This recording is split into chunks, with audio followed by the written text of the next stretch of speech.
ইসলাম যে বলেছে পর্দার বিষয়, এটা এমনি এমনি বলে নাই। ও কাজিন হয়, ওর সামনে এত ইয়া করার কি আছে, এইসব কনসেপ্ট চলবে না। পর্দাটা একদম ম্যান্ডেটরি। পরিবারের সালাম, পর্দা, অনুশাসন, এটা ম্যান্ডেটরি বিষয়। না খেয়ে মরে যান, তাও পর্দা ছাড়া যাবে না।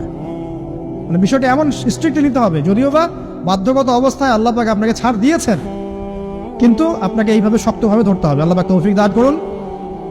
এর পাশাপাশি কিছু বিষয় বলবো যেগুলো মোটেই পরিবারে ঢোকানো যাবে না, এটা বলে শেষ করছি 2 মিনিট। 1, পরিবারের শিরক ঢোকানো যাবে না। শিরক কি কি, কত প্রকার, এটার জন্য কিতাবুত তাওহীদ নামে একটা বই আছে, পড়েন, ইনশাল্লাহ পারবেন। পরিবারে বেদাতি আমল ঢোকানো যাবে না।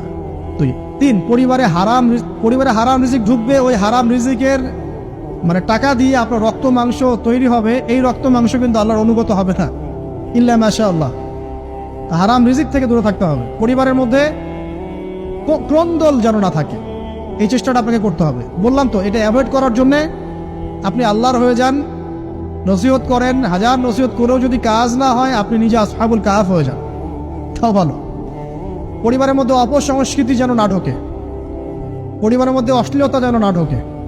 পরিবারে এখনকার চলমান যে ফিতনাগুলো চলছে, এই যে ডিভাইসের মাধ্যমে, গেমিং এর মাধ্যমে, এই যে আপনি বলেন পাবজি টাবজি, ফ্রি ফায়ার, হাবিজাবি, হ্যাঁ, ইন্টারনেট সেকশনের যে নগ্নতা, তারপরে অনলাইনে যে জুয়া ঢুকেছে, লুডু ঢুকেছে, কত কি ঢুকেছে, আমি আসলে এগুলো শুনেছি, আমি দেখিনি এগুলো কিছু, আমি যা শুনি এগুলো।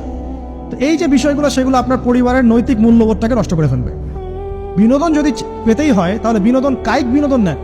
পরিবারের সন্তানদেরকে বা আমাদের সদস্যদেরকে জিম করতে বলেন, খেলাধুলা করতে বলেন, ফুটবল খেলুক, ক্রিকেট খেলুক প্রয়োজনে।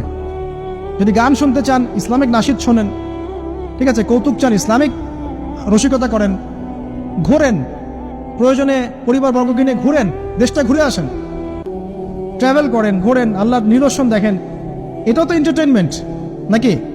পরিবারকে সময় দেন, পরিবারকে সময় দিয়ে আপনি এই যে প্রাকৃতিক বিনোদনের দিকে চলে যান, ডিভাইস কেন্দ্রিক বিনোদনের দিকে যান না।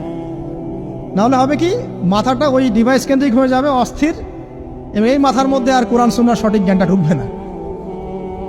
তো এই কাজগুলো যদি আমরা না করি, ইনশাআল্লাহ পরিবার ভালো হবে। আল্লাহ রাব্বুল আলামিন আমাদের সবাইকে আদর্শ ইসলামিক পরিবার গড়ে তোলার তৌফিক দান করুন, আমিন।